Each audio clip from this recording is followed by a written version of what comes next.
역대상 29장 26절에서 30절까지죠. 29장 26절에서 30절까지 같이 읽습니다. 이새의 아들 다윗이 온 이스라엘의 왕이 되어 이스라엘을 다스린 기간은 40년이라 헤브론에서 7년간 다스렸고 예루살렘에서 33년을 다스렸더라.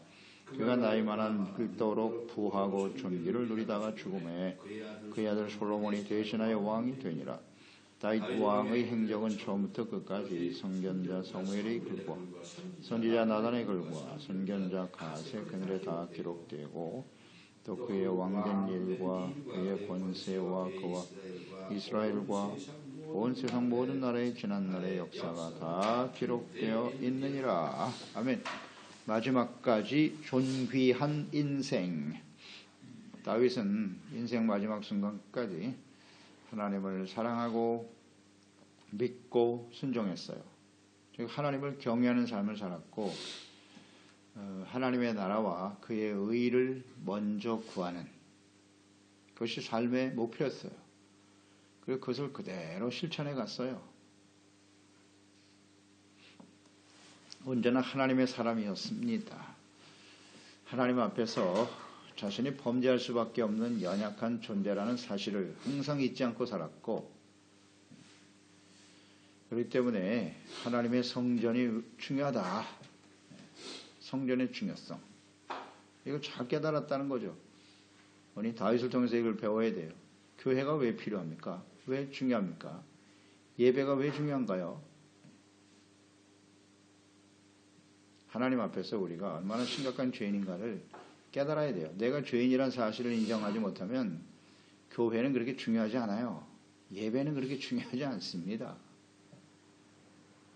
내가 죄사함 받고 말씀을 통해서 깨닫고 돌이키고 온전한 하나님의 자녀로 주님과 함께 동행하며 주님의 영광을 나타내는 삶을 살아야 하기 때문에 교회와 예배가 중요한 것이죠. 이게 본질, 이게 시작이고 본질이에요. 우리가 하나님 앞에 은혜로 구원받았으나 온전하지 못하다. 의의 삶인 거죠. 어떻게 하나님의 다스리시는 하나님의 백성으로 의의 자녀로 살아갈 것인가. 이게 본질이고 초점이 돼야 된다고. 이것이 온전하지 못한 상태에서 크고 화려한 교회에 수많은 사람들이 모여있다고 해서 세상을 변화시킬 수 있을까요? 물론 우리가 빛의 역할, 사명을 잘 감당해야만 선교도 의미가 있는 것이고 복음이 전파될 수 있는 것이지. 근데 오늘날 교회와 성도들이 이 본질을 놓치고 있어요. 얼마나 대단한 일을 하느냐, 얼마나 많은 사람들이 모여 있느냐, 거기에만 자꾸 초점을 맞추고 있어요. 본질을 놓치면 안 돼요. 다윗은 그걸 정확하게 붙들고 살았어요. 마지막 순간까지. 왜 성전이 필요한지. 우리는 하나님 앞에서 불완전한 존재이기 때문이에요. 그래서 그는 인생 마지막에 해야 할 일은 성전을 바르게 세우는 일이다. 여기 최선을 다하죠. 성전 건축을 준비하고 아들 솔로몬에게 왕위를 계승하면서 성전 건축의 사명을 맡긴 것입니다. 성전만 세웠다고 전부 되는 건 아니야. 하나님의 말씀을 잘 지켜 순종해야 한다. 주님의 말씀을 순종하지 않는 성전은 의미가 없어. 하나님이 만약에 그것을 지키지 않으면 영원히 버리실 거야. 이렇게 정확하고 지혜로운 하나님의 사람이 있을까요? 또 있을까요? 다윗 정말 놀랍습니다. 그리고 모든 지도자들을 모았고 모든 백성들을 다 모아놓고 제사장들을 중심으로 해서 하나님을 바르게 경외하고 섬기는 사람들이 되시오. 성전 건축에 매진하시오. 그 사명을 맡기죠. 당부하고 있습니다. 협력해야 한다고. 협력해야 한다고. 자기 자신을 위한 일이 아니라 하나님의 나라와 의를 바르게 세우고자 하는 일이 모든 성도들이, 백성들이 하나가 되어야 한다. 협력해라. 자신의 마음과 생각과 뜻이 중요한 게 아니에요. 나랑 생각이 다르고 뜻이 달라서 같이 할 수 없다. 그렇지 않거든요. 26절, 17절입니다. 이새의 아들 다윗이 왕이 되어 이스라엘을 통치한 기간이 나와 있죠. 헤브론에서 7년. 예루살렘에서 온 이스라엘 왕으로서 33년, 모두 40년간 다스렸다. 이새의 아들 어린 다윗이 하나님의 택하심을 받았죠. 사울 왕이 초대 왕으로 세워진 사울 왕, 사실은 하나님의 의도는 아니었죠. 백성들의 요구에 의해서 하나님께서 허용한 사람이죠. 시작은 겸손했으나 교만해져서 하나님의 말씀을 버렸죠. 그래서 하나님이 그를 버리시겠다고 하셨고 택한 사람이 다윗이었어요. 이새의 막내 아들, 어린 아들 다윗이 기름 부음을 받은 이후에 그가 어린 나이에 블레셋 거인 장수 골리앗을 물리치는 그 과정을 통해서 그는 일약 스타가 되죠. 그래서 왕의 사위가 되고 군대 장관이 되어서 그 어린 나이부터 전장에 나가서 놀라운 승리를 이루었던 사람이 다윗이죠. 모든 사람들로부터 추앙을 받고 귀하게 여김을 받았던 다윗. 하나님께서 교만하고 완악하여 하나님의 말씀과 뜻에 불순종하는 사울 왕에게 쫓겨서 오랜 시간 동안 연단을 받게 하신 거예요. 그 연단의 세월이 다윗을 이렇게 겸손하고 위대한 하나님의 사람으로 만들었다. 그런 거 우리는 잘 묵상했어요. 그런 연단의 시간을 거친 후에 먼저 헤브론에서 왕이 되죠. 유다 지파, 유다의 왕. 거기서 또 7년 동안을 다스리면서 인내합니다. 하나님께서 그 연단을 끝내면은 바로 온 이스라엘의 왕이 되게 하실 줄 알았더니 7년 동안 헤브론 유다 지파에서만 왕이다. 하나님 보시는 거예요. 이런 과정을 우리가 충분히 묵상했죠. 다 테스트 하시는 겁니다. 네가 왕이 되었을 때 어떻게 하나 볼까? 유다 지파의 작은 일에 충성할 때 하나님이 더 큰 일도 맡기시는 거예요. 하나님은 언제나 이렇게 순서적으로 하세요. 보시고 검증하시고 테스트하시는 하나님이라는 사실을 잊지 말아야 해요. 이 작은 일을 맡겼을 때 네가 이걸 잘할 수 있어? 보시고 그 일에 충실하면 그 다음에 일을 또 맡기시고 7년을 기다렸어요. 그런데 7년이 지났는데도 교만하지 않아. 겸손해. 그래서 하나님이 때가 되니 온 이스라엘의 왕이 되어 33년을 다스리게 하신 거죠. 그때 나이가 30세라 그랬거든요. 사무엘 하 5장 4절 5절.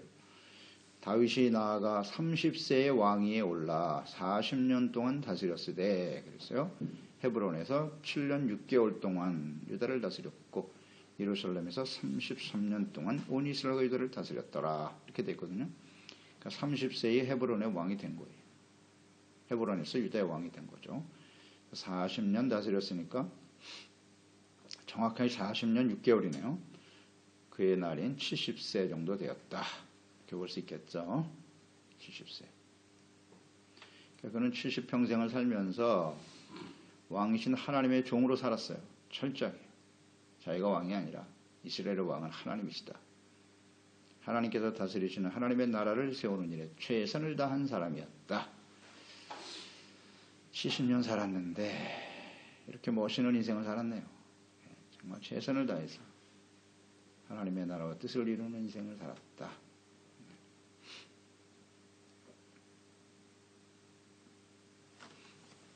그의 삶이 아름다운 것입니다.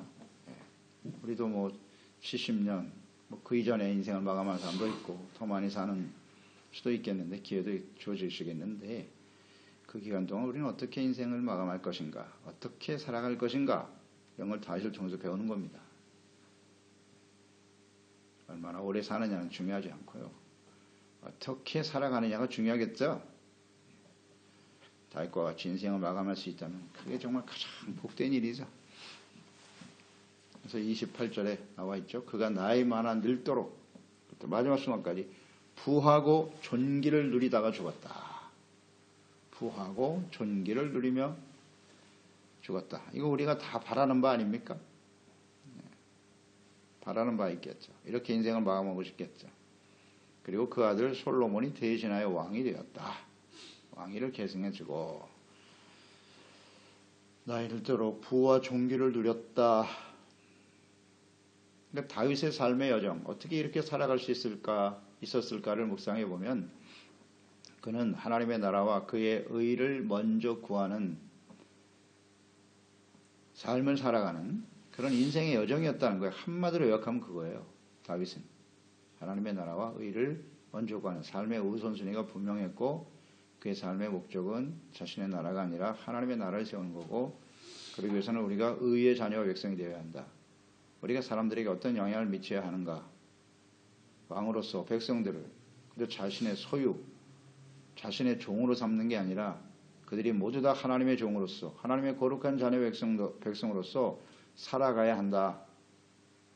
그렇기 때문에 하나님의 뜻에 본인이 먼저 솔선수범하고 헌신하고 최선을 다했고 성전의 중요성을 깨달았다. 이런 걸 보면서 하나님의 나라와 의를 먼저 구해야 할 하나님의 자녀 백성들의 삶의 여정이 어떠해야 하는가. 이걸 우리에게 교훈을 주고 있고요. 또 우리 인생의 마지막이 어떠해야 하는가. 이런 교훈을 우리에게 주는 것이고요. 그러니까 하나님만을 왕으로 섬기면서 경외하며 살아가는 사람의 결론은 이와 같다. 이걸 우리에게 교훈으로 주는 겁니다. 이걸 본받아야 된다고요. 결론, 우리의 삶의 결론. 그러니까 인생 마지막 순간까지 부와 존귀를 누렸다. 부자는 많죠. 부를 끝까지 누리는 사람은 꽤 있어요. 그러나 그걸 뭐 부자는 많지만 부를 누리는 사람은 또 그렇게 많지 않아요. 누리는 것과 부자라는 것은 다르거든요. 그 부를 통해서 자기 자신의 욕망이 아니라 많은 사람들과 함께 그것을 나누고 그 부가 모든 사람들에게 유익이 되고 기쁨과 생명이 되는 이것이 누린다고 하는 의미겠죠. 그가 얼마나 부자인지는 우리가 보았어요. 성전을 위해서 헌신하는 사유재산이 5조가량이 되었다. 대단하죠. 네. 그렇게 많은 부를 누렸어요. 그걸 하나님을 위해서 아낌없이 헌신할 수 있었다. 그게 부를 누리는 삶의 의미 아니겠어요? 그냥 세상에만 썩어질 세상에만 쌓아두려고 하는 건 누리는 삶이 아닌 거예요. 나누고 하늘에 쌓아둬야죠. 또 하나는 존귀가 따라왔다. 존귀. 마지막까지 존귀한 인생이 된다는 건 어려운 일이죠. 어려운 일. 하나님과 사람 앞에 귀히 여김을 받았다는 거예요. 사도행전 13장에 보면 사도 바울이 그 유대인들을 위해서 말씀을 증거하는 장면이 나오거든요. 거기에 보면 이제 이 복음 사역을 시작하면서 13장, 사도행전 13장에 안디옥 교회에서 파송을 받죠. 그래서 가서 복음을 전하는 장면인데 13장 22절에 보면 사울을 패하시고 다윗을 왕으로 세우시고 증거하여 가라사대 내가 이새의 아들 다윗을 만나니 내 마음에 합한 사람이라 내 뜻을 다 이루게 하리라 하시더니 이렇게 증거하고 있어요. 다윗을 증거할 때 내 마음에 합한 사람이었다. 이렇게 말씀하셨다는 거죠. 다윗이 하나님의 마음에 합한 사람이다. 마음에 합한 사람, 에스파뇰 성경 conforme a mi corazón. 내 마음에 conforme 하다. conforme 하다는 모양이 같다는 뜻도 있고 모양이 똑같아. 혹은 의견이나 생각이 똑같은 거예요. 서로 다르지 않다는 뜻이죠. 그러니까 마음과 뜻과 생각이 하나님의 마음과 생각과 뜻과 다윗이 같았다는 거예요. 똑같았다. 즉 하나님과 그분의 말씀과 뜻을 알고 온전히 순종한 사람이 다윗이었다. 그렇죠? 똑같다는 얘기는 본받았다는 거예요. 하나님을 본받기 위해서 힘썼다는 거죠. 완전히 똑같을 수는 없겠으나 자신의 생각과 뜻을 하나님의 말씀과 뜻 앞에 철저히 복종시키고 주님의 말씀을 동의하고 받아들였다는 거죠. 그렇죠? 그럼 포럼에 잊지 마세요. 그러니까 하나님의 말씀 앞에 마음이 합한 사람은 무조건 순종해요. 잘못했다 그러면 예 알겠습니다. 회개하고. 이런 사람이 마음에 합한 사람이죠. 자꾸 하나님의 말씀과 나의 생각이 이렇게 부딪히면 안 돼요. 자꾸 뭐 사족을 달고 말씀은 그러하시나 내 생각은 달라요. 뭔가 하나님에 대해서 불편해. 말씀을 들을 때마다 뭔가 불편해. 이건 하나님과 합한 사람이 아니에요. 하나님 말씀에 그대로 동의하고 알겠습니다 하나님. 제가 그 삶을 본받고 따르도록 힘쓸게요. 마음이 합한 사람이에요. 하나님이 마음을 너무 잘 알고 있다는 거예요. 이게 일평생 이렇게 살았다는 거 아니에요. 그런 사람이 곧 존귀한 사람이다. 그러니까 이 말씀을 한마디로 말하면 이런 것 같아요. 하나님과 모양이 같다는 것은 엔 그리스도. 주님이 우리 안에, 우리가 주님 안에. 그렇죠? 하나가 됐다는 뜻이 바로 이런 거예요. 예수님이 하신 말씀이거든요. 주님이 우리 아버지가 내 안에 있고 내가 아버지 안에 있고 너희는 내 안에 내가 너희 안에 있으리라. 그런 사람은 과실을 많이 맺는다. 엔 그리스도예요. 어떻게 주님 안에, 어떻게 하나님 앞에 엔 디오스, 어떻게 하나님 안에 있을 수 있을까요? 이렇게 질문해 보자고요. 다윗의 마지막 결론 부분이니까. 다윗은 어떻게 이렇게 살아갈 수 있었죠? 비결은 뭐였죠? 간단합니다. 하나님과 끊임없이 교제하고 있었다는 거예요. 하나님과의 교제, 즉 하나님의 말씀을 주야로 묵상했다는 거죠. 이 비결이 바로 시편. 어떻게 이런 삶을 살았뇨? 1편 1절로 5절입니다. 복 있는 사람은 악인의 길을 따르지 아니하며 죄인의 길에 서지 아니하며 오만한 자들의 자리에 앉지 아니하고 오직 여호와의 율법을 즐거워해 주야로 묵상하는 자로다. 그는 시냇가에 심은 나무가 철을 따라 열매를 맺으며 그 잎사귀가 마르지 아니함 같으니 그가 하는 모든 일이 다 형통하리로다. 악인은 그렇지 않으며 오직 바람에 나는 겨와 같도다. 그러므로 악인들은 심판을 견디지 못하며 죄인들이 의인들의 모임에 들지 못한다. 이 생각을 정확하게 갖고 있었어요.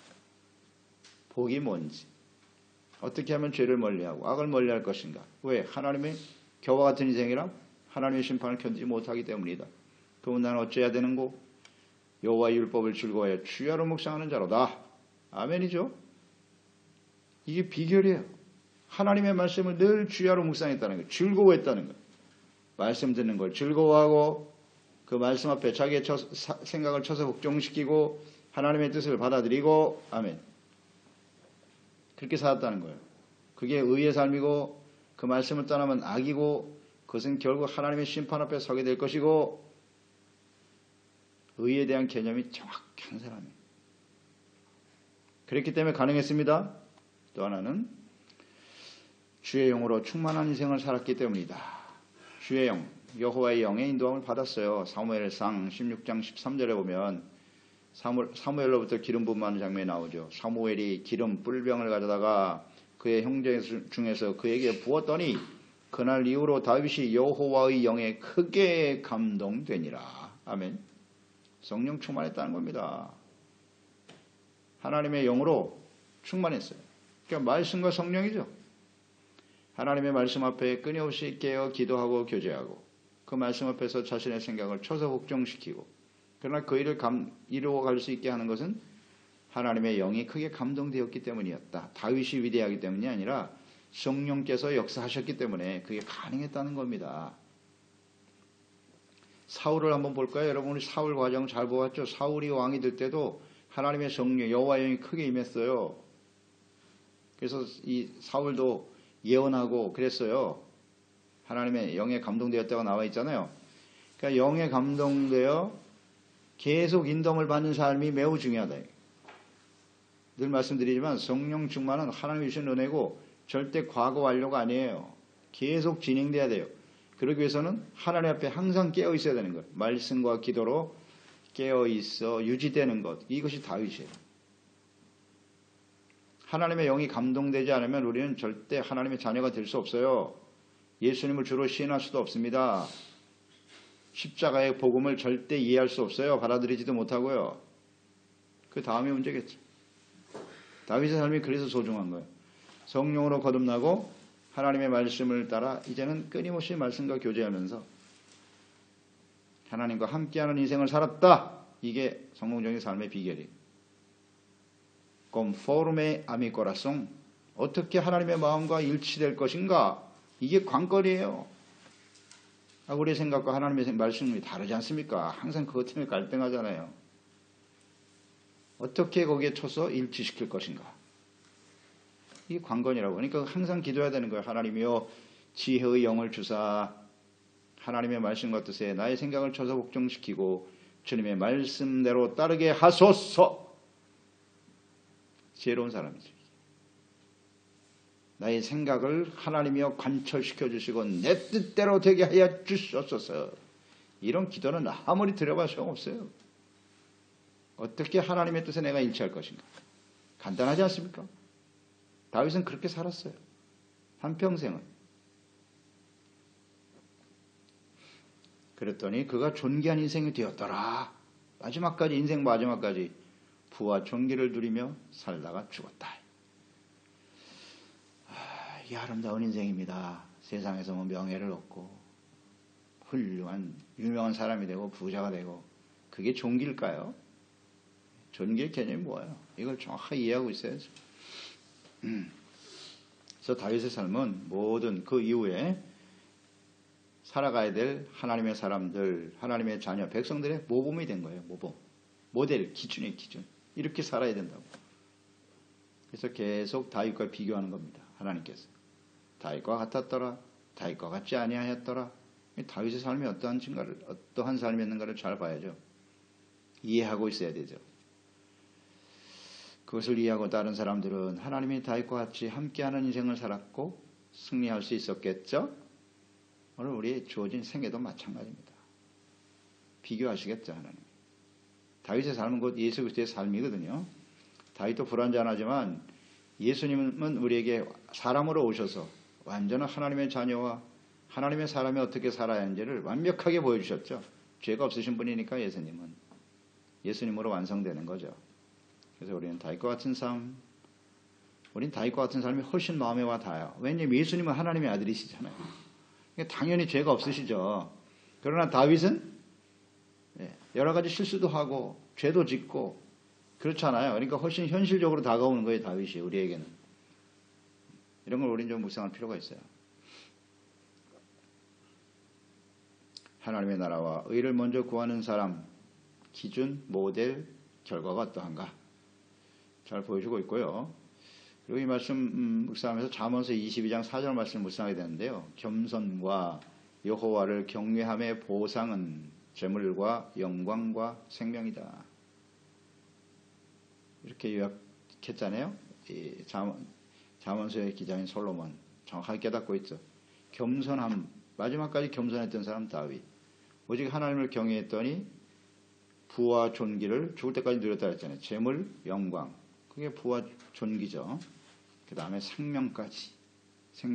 건강도 주시고 영원한 생명으로 이어지게 하셨다. 예. 이 모델이 바로 다윗이네요. 다윗. 솔로몬요, 이 마지막 존귀와 생명, 영광과 생명을 누리지 못했어요. 부자이긴 했는데.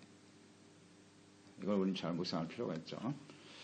그래서 29절, 30절 보면 다윗의 행적, 그 왜 중요한지를 우리는 잘 생각해 본다면 처음부터 끝까지예요. 다윗의 생애 전체를 기록했다. 어디에 기록되어 있다? 선견자 사무엘, 선지자 나단, 선견자 갓. 그의 글에 다 기록되고 그랬어요. 보세요. 이 다윗의 생애가 어디에 기록됐다? 이 선지자들. 사무엘에 의해서 기름 부음을 받았고, 그 다음에 나단 선지자가 그 옆에 있었고, 갓 선지자가 그 옆에 있었어요. 선지자를 가까이 했어요. 선지자와 함께 교제하고, 선지자를 통해서 주시는 말씀이 하나님의 말씀으로 인정하고, 받아들이고, 잘못은 회개하고 돌이켰던 사람 아니에요? 그들이 지켜봤다는 거예요. 무슨 의미예요? 다윗의 인생이 이 선지자들의 글에 기록됐다는 것은 다윗의 일생이 항상 선견자들, 선지자들과 함께하는 인생이었다. 아멘? 네, 아멘입니다. 이게 중요해요. 이 마지막 부분이 정말 중요한 거예요. 내가 인생을 마감하는 인생 여정을 살아가는 동안 내가 항상 가까이 하고 동행했던 사람은 누구냐 이거예요. 누구와 함께 살았나? 함께 있었기 때문에 선지자들과 함께 있었으니까 선지자는 가장 잘 알겠죠. 다윗을요. 누구보다도 잘 알아요. 그러니까 이런 걸 묵상해 보세요. 다윗이 이렇게 성공적인 인생을 살 수 있었던 것은 선지자와 항상 함께 있었다. 가까이 있었다.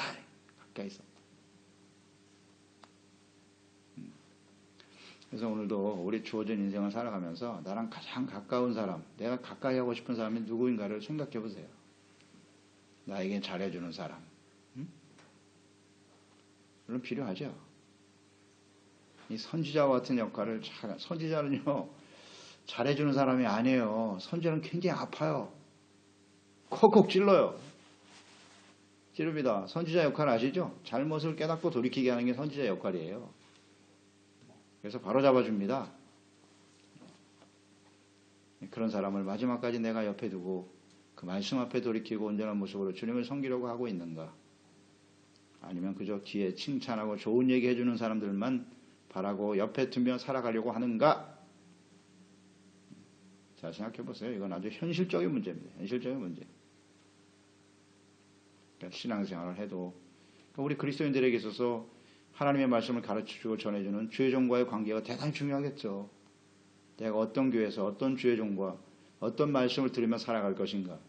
내가 선택할 수 있죠. 오늘날은 뭐 교회가 많으니까 목사도 얼마든지 있고 어떤 말씀을 들으면서 함께 하는 인생을 살아갈 것인가. 대단히 중요한 문제죠. 그리고 개인적으로도 우리가 하나님의 성경 말씀을 묵상할 때 이 말씀 중에 우리는 어떤 부분에 더 많은 관심을 줄 것인가. 이렇게 묵상해 보면 되겠죠.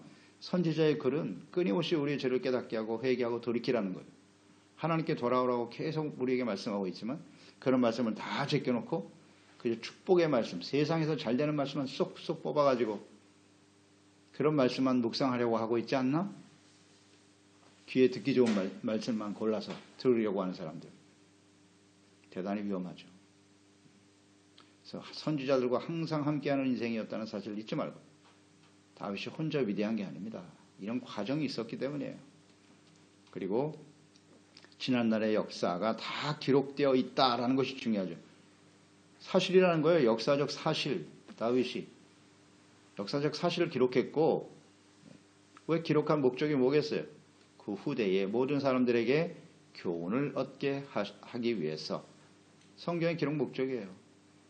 책망과 교훈과 바르게 함과 의로 교육하고 하나님의 사람으로 온전케 하며 선한 일을 행할 능력을 갖추게 하려 하심이니라. 그래서 이렇게 기록하신 거예요. 다윗의 삶을 본받으라고. 이렇게 살아가야 한다고. 그래서 우리가 작은 일에서부터 겸손히 순종하고 따를 수 있는 저희들이 되어야 하겠습니다. 그렇습니다. 하나님 아버지, 그동안 우리가 다윗을 묵상했는데요. 다윗이 어찌 하나님의 마음에 꼼포럼의 사람이었는지 다시 한번 깨우쳐 주시니 감사합니다. 하나님의 마음과 생각과 다윗이 같았다는 거예요. 그렇게 인생을 살았어요. 자신의 왕이 되고 권력자가 되고 많은 것을 소유하면 다 자신의 생각과 뜻대로 살아가야 한다고 모든 세상이 움직여야 된다고 생각하지 않습니까? 그런데 다윗은 마지막까지 겸손했어요.